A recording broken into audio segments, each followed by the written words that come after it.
Nzambe mokeli apambola bino banso na kombosi moko ya mwana wa ye mobikisi na biso Yesu Kristo oyo asekisa na bawa pe avandisa ye na loboko na mobali oyo likolo azali ko interceder mpo na biso bandimi.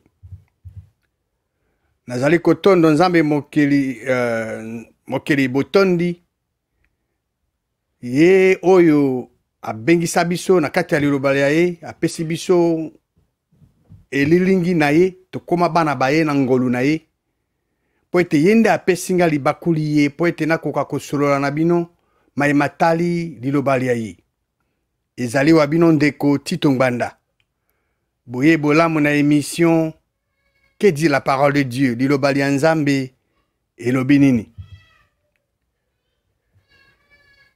Yo ndeko mwasi ndeko mobali esengeli oyeba ete oyo ozolona yango nde okobuka. Vous moissonnez ce que vous avez semé. Oyo oloni yango nde okobuka.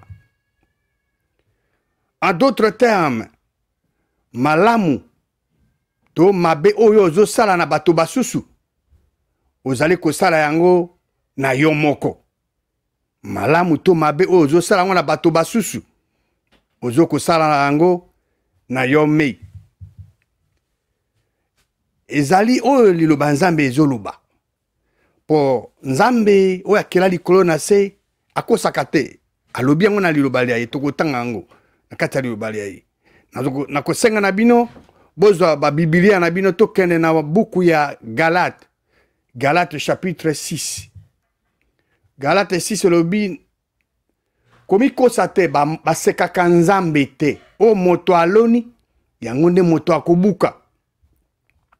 Pona nini topesa lite ya lelo lite ya ezali epesami po ete bokoka komona bino mei bino moko apati ya liloba ya Nzambe bamibeko misusu oyo tobenga yango na lopoto de loi naturelle imiwa ba loi oyo echangeaka te moto ako changer yango te no Nzambe a établir yango et que moto moko te awa ose akoyi kobongola yango to a modifier yango to a changer yango kaka ndenge ye Nzambe asala yango ekosalama obele ndenge ya asala yango.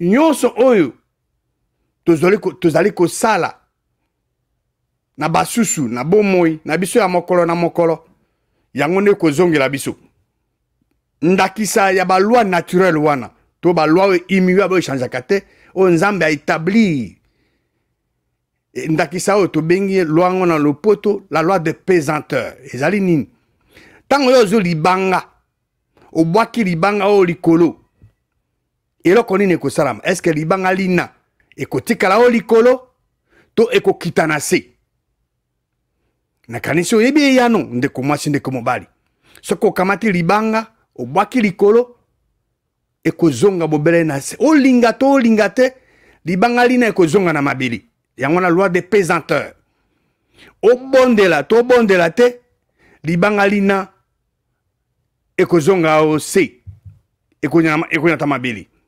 Galate 6, 7 lobi, ne vous y trompez pas. Komi kosa te. Omitika ba kosa pe yote. Soki okosami. Kokosama wana euti epa Nzambe ya solote pa euti epa Nzambe ya se monguna. Po ye azali grand séducteur. Nakane si soko bo vérifier na kati ya Apocalypse chapitre 6 verset 9. Bo mona ekuna que Nzambo ya se Zabulus, le diable, Satan, ye azalaki précipité awa na mabili. Aki anase ye mokota, aki na ba un tiers ba ange, oya ye. O ba tombaka kana ye. O ba bundisaki Michael, Michel, pardon, Gabriel, na ba le 2 tiers ba ange. Bon, bazaki makasite, azali précipité awa se ye Zabula kitana siawa na ba ange na ye. Yende azali séducteur, yende azali ko décevoir bato. Donc, soko okosamaki, ozalaki koyoka source mususu. Vous avez été à l'écoute de la mauvaise source. Po ete Nzambe wakela likolo na se, tata Yesu Kristu akoki kokosa yo te. ye mosala na ye kopesa bato vérité, kolakisa bato nzela, kongengisa nzela ya bato. Po liloba nzambe ezali mwinda. Ye pe azali source ya bomoi. Nzambe oyo asenda aza molili. Nzambe oyo akela likolo na sa biloko biso. Ye akosaka te. C'est une impossibilité à Dieu le créateur de mentir. Bato ba kosaka ben ndenge bango ba zo pema. Bato ne ba kosaka, mais vrai Dieu akosaka te. Alobi na kati aliyoba na ete oyo moto aloni. Yango ne moto akobuka. Moto mona akobuka oyo ya aloni. Liloba nzambe. Soki nzambe asa alobi yango ezongaka jamais pa nzambe mokeli sans que esala o mai o ye atindi esala to alobi ke esala e ko sala mabobe ndenge wana e komami na Esaïe 55 to kotanga yango. Esaïe chapitre 55 to kotanga verset 8 à 11. Po ete makanisi mangai ezali makanisi mabinote. Banzila na ngai ezali banzila ya binote wana nzambe mokeli azoluba. Omoni nzambe azoloba bike ndenge bozomona ke likolo ezali likolo ya mabele dessus, donc likolo ezali au-dessus ya mabele ndenge moko banzila na ye banzila ya nzambe mokeli ezali au-dessus likolo ya makanisi na biso. Pe alobi comme la pluie et la neige descendent des cieux. Monita mbula ebetaka soki ekiti et exalaka nini soki mbula ekiti il faut arroser, il faut ekolisa biloko elonami na mabele matiti makoli to ba fruit ekoli biloko ekoli. Alors ezongaka jamais sans que epesa lipa na o moto asengeli nango ezaka toujours accompli mission na yango. Mission o euti na monoko ya nzambe ebimi et ezongaka jamais pas nzambe. Elle ne retourne point à moi sans effet, sans avoir exécuté ma volonté. Liloba nzambe ezongaka jamais pas nzambe sans que esala mokano ya nzambe ekokisa mokano ya nzambe. Il faut esala o nzambe alobi. Komi kosate basekaka nzambe te o moto aloni yango nde moto akobuka. Soko oloni pondu okobuka nini? Okobuka ngai te. Soko oloni pondu okobuka bobele pondu. Soko oloni nguba okobuka masangu te. Okobuka bobele nguba.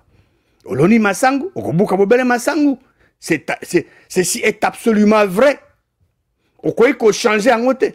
Yo soko oloni te. Soko oloni masangu te.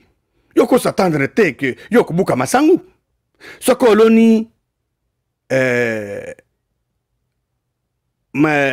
pondute. Mais yo kobuka pe pondute. Il faut, avant kobuka pondu, il faut elona. Avant kobuka masangu, il faut elona yango. Soko oloni yango te. Okobuka yango te. Ezali loi. Donc, toka matasiko na bomo na biso. Soki yo ozolo na bolingo. Yo okobuka nini? Okobuka bolingo, okorekolte bolingo. Soko yo ozokolona koyina. Yo okobuka nini? Bakoyina yo. Soki yo musano ka koboma bato. Baosani. Baboma pe yo. So musano ko yiba ka bobele bato. Bakoyiba pele yo. Oyo ozo sala yango nde okumasoni. Oyo ozolona yango nde okubuka. Omoni Yesu Kristo alobaka bato banso bakozwa mbeli, bakozwa épée, bakokufa obe na épée. Yesu Kristo aloba ndenge ngona mwana ya nzambe mokili. Je crois que tokende na évangile ya Matthieu chapitre 26. Na évangile ya Matthieu tokende kuna na chapitre 26 totanga oyo mwana ya nzambe mokili. Yesu Kristo alobaka na apôtre Petro. Pierre, apôtre Pierre. Le banzam lobini e moko na ba o ba aki na Yesu. Wana zaki apôtre Pierre asemboli loboko ne abimisi mbeli e abimisi épée abeti musali ya souverain sacrificateur pe alongoli litoi. Alors Jésus Christ alobi na ye Petro bayaki po bakanga Yesu Kristo. Petro azaki na mbeli na ye, azaki na épée. Pona bato oyo babi baza bandimi basambelaka Nzambe, mais que po ba défendre mboka na bango, bango kaka obe ko sambela esili. Non. Petro azaki apôtre à Jésus-Christ. Azaki na épée na ye, amoni baye bakanga mokonzi na ye. Ya lobika ta Nzambe, tala ya balingi bakanga Jésus. Non. Ya zui action, action zaki nini? Abeti akati litoi. Ya mosali wana souverain sacrificateur. Alongo litoi. Alors, yokane siko eyano a Jésus Christ e paya Petro alobi na ye. Zongi sambeli no nakati. Petro zongi si épée na ye pour Jésus Christ alobi na ye. Car tous ceux qui prendront l'épée périront par l'épée. Banso oyo bazoka matambeli épée bakuku fobena mbeli. Mbeli eza ko représenter la communion et que ezala munduki. Et que ezala arme nini yo et que arme blanche to nini yo utiliser pour boma motu. C'est ça. Oh nyonso ko utiliser. Ezala poison, ezala nini. Ils allaient armes. Alors, car tous ceux qui prendront l'épée périront par l'épée. Jésus-Christ a le bien. Donc, ils ont la loi, ils changent la loi immuable. Ils allaient invariables. Et ils choisissent jamais. Elles sont le même hier, aujourd'hui et éternellement. La loi ne change pas. Jésus-Christ a changé. Jésus-Christ demeure inchangé. Galates 6, verset 7, lobby. Komi kosa te basekaka Nzambe te o moto aloni yango nde moto akobuka. Vérité munene ezali na mo oyo koseka. Ezali orientalisme graphique oyo ezali ko concerner ko finga qui concerne les insultes. Na culture biblique soko olingi penza ke o finga moto. Esengeli obeta ye na botaou na litama lia ye. Ezalaki teke mbata. Kasi plutôt ozoko touche ye na litama na ye na loboko no ya mwasi. Loboko ya mwasi ezali nini? Ezali loboko ya malédiction. Ezalaki insulte ko finga ya munene na tango wana. Soko ti loboko no na botao likolo ya litama ya moto ezali ko finga ya munene, surtout loboko no ya mwasi eza ko finga ya munene. Alors ko finga mosusu ezalaki ko bwakela moto soi, ko finga mosusu ezalaki ko balola zolo na yo. Donc mo oyo moke ko seka wana Galate 6:7 ezali ko balola zolo na yo na dede na mépris. Dans notre moto vraiment minimiser komi kosate Nzambe azali moto teke okende okoka ko balola zolo na yo contre yi. En d'autres termes, moto yo disons moto moko ta awa ose, pardon, moto moko ta awa ose akoki ko seka Nzambe mokili. Orientalisme ezolo banine. Ezoloba que à coup sûr un homme récolte ce qu'il sème. Et lokoyo moto aloni yango nde akobuka. O matao kita. O yo loni nde komasi nde komobali yango nde okobuka. Yango nde ko récolter. Ce que vous avez semé, c'est ce que vous allez moissonner. Ko mekate o tourner zolo na yo contre Nzambe avec mépris. Poete oh yo sali, yangone ko se manifester. Ce qu'un homme aura semé, il le moissonnera aussi. Ce qui yo okumbi mokumba ya ndekono mosusu te asenge nango yo zana makoki. Mais nana ko kumbo ya yo, nana ko sali so kumbo ya yo. Parce que yo zana makoki, okoki pe ko sala, mais yo boy ko sala. O boy ko sala sa ndekono. Bon, parce que vous avez la capacité à ça. Mais la même chose que ça, ma pona yo. C'est ça, regardez Dieu tourner le nez avec dédain contre Nzambe. Galate 6 verset 8 lobi oya akolona pona mosuni akobuka pona mosuni akobuka nini corruption. Mais celui qui sème pour l'esprit mentionnera de l'esprit la vie éternelle. Oya akolona pona elimu akobuka nini akobuka bomo ya seko awa akobuka ezali na rapport na musala ezali au-delà simplement ya kozwa bomo ya seko po ete bomo ya seko tozwaka yango na ngolu na grâce ya Nzambe. Yo tatoli na monoko mwa yo mokonzi Yesu ondimi na kati ya motema mwa yo ke Nzambe mokili asekusi Yesu Kristo na bawa yo zwi bomo ya seko ezali na ngolu ya Nzambe par la grâce ezali na misala te, c'est un don. Mais awa na Galate 6 vie éternelle ezoloba oyo to yo kobuka oyo eza lokola résultat ya etamboli na yo résultat ya ba misala ozo sa eyenge bene na liloba ya Nzambe. Quelle est la moisson? La moisson est la récompense. Soko ozo tambola na eyenge bene ozo tambola eyenge bene na liloba ya Nzambe yo ifo sengelo oyeba ke bambano ezali tango Kristo akozonga okozwa bambano ezali. Les récompenses seront données aux gens qui auront cru et marché selon sa parole. Tango yo memi sakino to basakino ya masangu na zando. Ozo zirani. Ozo zirake basomba. Bato basombi o bao basenge na masangu, bazu masangu. Yo, ozumbongo na yo, osepeli. Ozali payer pona yango. Soko ko osala musala na Marsaviko, na kati ya compagnie, to ya l'État, to privé, osali musala ya 1 semaine, to 2 semaines, to 1 mois, bako futa yo pona musala mona. La moisson est ce salaire-là, donc les futa wana, yango ezembano. Donc bon moya seko ezali, ezokola kisabiso, rémunération, les futi, o tokozwa ndele. Tokozwa siko na bon moya tozanango, pe na bon moya oezokuya. Donc, la vie éternelle utilisée dans ce verset comprend toutes les récompenses. Donc, bambano nyons o tokozwa ndele. Oye komami na liloba Nzambe o Nzambe akopesa na baebanso bakotambola eyenge bene na liloba ya yi. Lelo tozana bon moyen tokozala beni et puis na bon moyen seko. Na tina wana yon de commencer de combattre ozali na choix option mibale.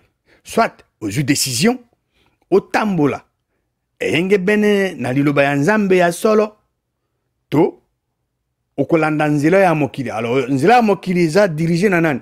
Na Nzambe ya se. Yo na ngai tozwa likabo epa ya Nzambe mokili apesa biso libre arbitre, choix ya libre arbitre, tout ça la choix, to décider nzela tsongo to kende. Yo sala choix, ngana sala choix. Mais soko sali choix ya Nzambe mokili, mabenisi mazali ndenge na ndenge et puis bambano makopesa mandele tango Kristo akozonga. Proverbe 17, verset 13 de l'Obi, de celui qui rend le mal pour le bien, le mal ne quittera pas. Ne quittera point la maison. Yo soki ndaku na yo salaka obele mabe. Pona malamu ba salaka yo, le banzambe lobi ke mabe ekotika ndaku na yo te. Alors, soki yo olingi, soki yo olingi ete mabe etika na ndaku na yo, continuez kusala bato mabe. Continuez kusala bato mabe. Tant ozo continuez kusala bato mabe, mabe ekolongola mokolo moko te na ndako na yo. Alors, stoppez vanda. Est-ce que ndako na eza obe mabe na mabende salaka? So yango ne ezalaka mabe na mabe ekpelaka yo. Alors, est-ce que yo osalaka bato mabe? Parce que le banza nzamba kokosa te, hein? Bato ne bakosaka, nzamba kosaka te. Proverbe 17 verset 13 de l'Obi, de celui qui rend le mal pour le bien. Le mal ne quittera point la maison.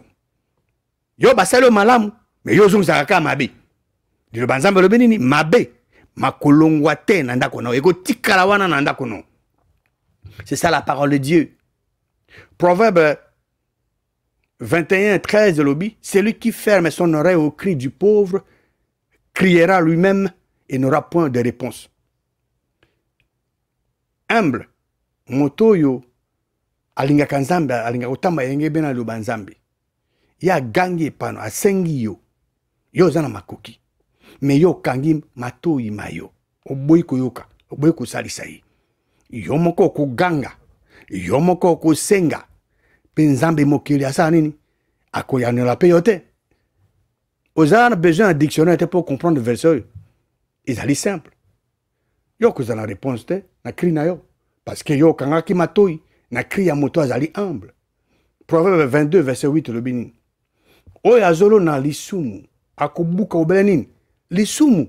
Celui qui sème l'iniquité moissonne l'iniquité. C'est ça la parole de Dieu. Yo soko olonini lisumu mabe yo kozwa nini okozwa obele mabe okobuka obele mabe lubanzambe lobi ningi wana. Alors tu kotanga tout à l'heure, qu'est-ce qui arrive à celui qui rend le mal pour le bien? Et là qu'on est ko kwela moto oyo yi azongisaka mabe pona malamu basali lilo banzambe elobi ke mabe makolongwa na ndako na ete. C'est ça l'exactitude de la parole de Dieu. Et moto moko te ala aussi akoko changer yango nzambe mokela lobi yo ba osalo malamu yo zongisa ka mabe mabe makotinga mananda kona yo seko na seko yoza obele wana soko lingi ke mabe masira malongwa yo bana ko sala malamu po ete malamu ozo sala bato to mabe ozo sala bato oza ko misala yo moko ezali vérité munene elilo banzambe o ezali applicable na mutu nyonso o azana se sans exception ran ezali te ozala nani et siko ozali yo soko yo ba osalo malamu ozongisaka obele mabe makolongwa na ndako note makotikala mais soko lingi ke malamu maya epana yo pe bana ko sala bato malamu donc malamu to mabe o yo sala bato basusu oza komisala yo moko. Alors nakanisi ba détail na zo pese ko permettre yon de commencer de comprendre bozinde na oyo mai na zo lobawa soko yo zali miséricordieux na bato basusu ozo zala miséricordieux na yo moko po ete malamu ozo sa na bato malamu ozo sa na bato malamu mana mazozongela yo moko soki yo zali kosala mabe na bato mabe ozo sala bato o misala yo moko soki ozali cruel yo lingi obomaka bato basusu yo mosala ko boma bato olingi oboma bato basusu bon ozo sala na bato basusu yango ndeko zongelo. Si vous êtes cruel envers quelqu'un, vous êtes cruel envers vous-même. C'est simple à comprendre, très simple. Donc, et c'est que yon de commencer de comment on a point été oye ba été soko sali malamu na moto mosusu ozoko sala malamu ngo na yomoko so ozo sala mabe na moto mosusu to na bato basusu ozoko sala ngo na yomoko. C'est ça la parole de Dieu.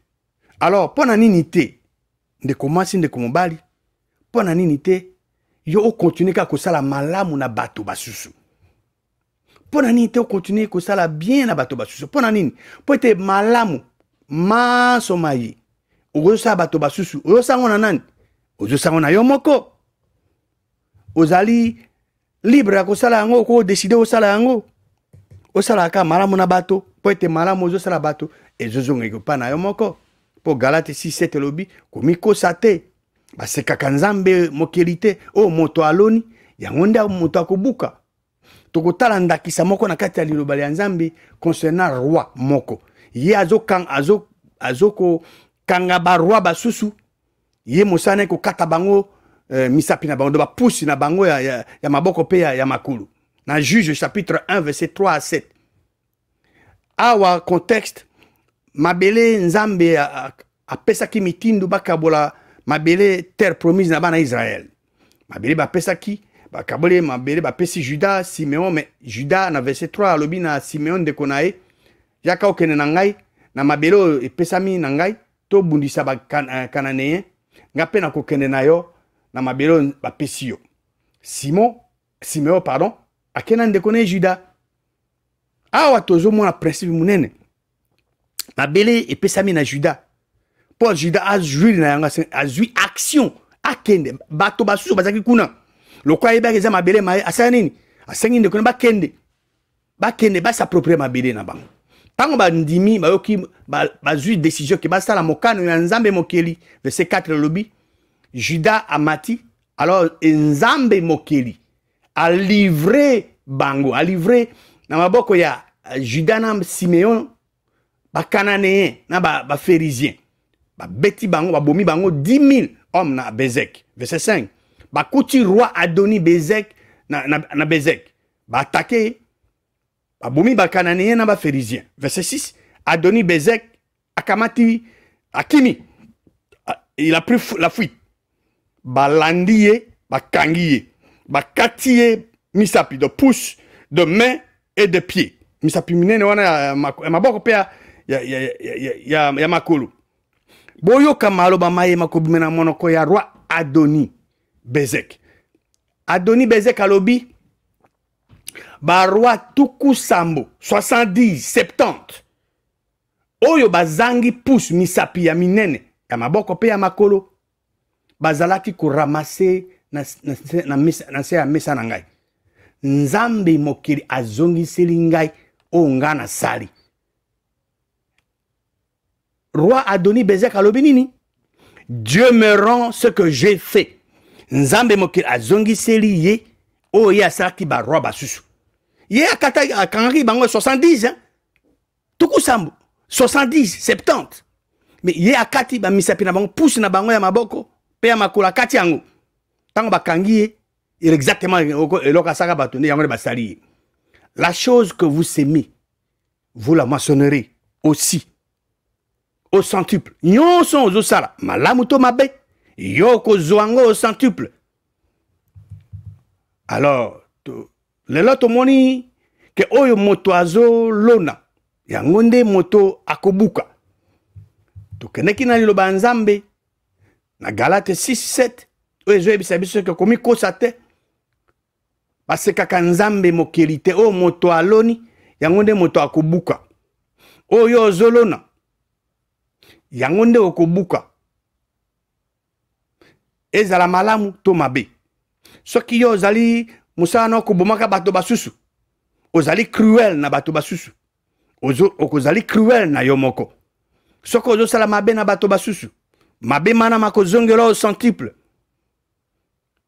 donc malamu manso maye ozosala bato basusu ozosala yango mpona yo moko mabe manso maye ozosala bato basusu ozosala yango mpona yo moko liloba nzambe elobi ke ce qu'un homme aura semé il le moissonnera aussi absolument mpona nini po ete nzambe mokili akosaka te bato nde bakosaka ndenge ekomami na nombre 23 verset 19 nzambe mokili azali moto te pa akosa azali pe mwana ya moto te pa se repentir abongwana oyo ye alobi akosala yango te oyo ye adeklare akoexekite yango te mpona nini po ete ye nzambe mokili azali moto te pa akosa azali pe mwana ya moto te pa se repentir nzambe azali mwana ya moto te po liloba pe nzambe totangaki na bino na Esaïe 55 liloba nzambe ezongaka jamais pa nzambe sans que esala ba effet nango sans que exécuter mokano na ye na tina wana esengeli tozwa décision yo ndeko mwasi yo ndeko mobali esengeli tozwa décision ya kolona bobele malamu oyo eza kitoko na bato basusu po ete na bolonaka malamu na bosalaka bato basusu malamu mana malamu manso ma eto osala bato basusu malamu mana makozongela biso nzambe mokili apambola bino banso na kombo ya mwana wa ye mobikisi na biso Yesu Kristo.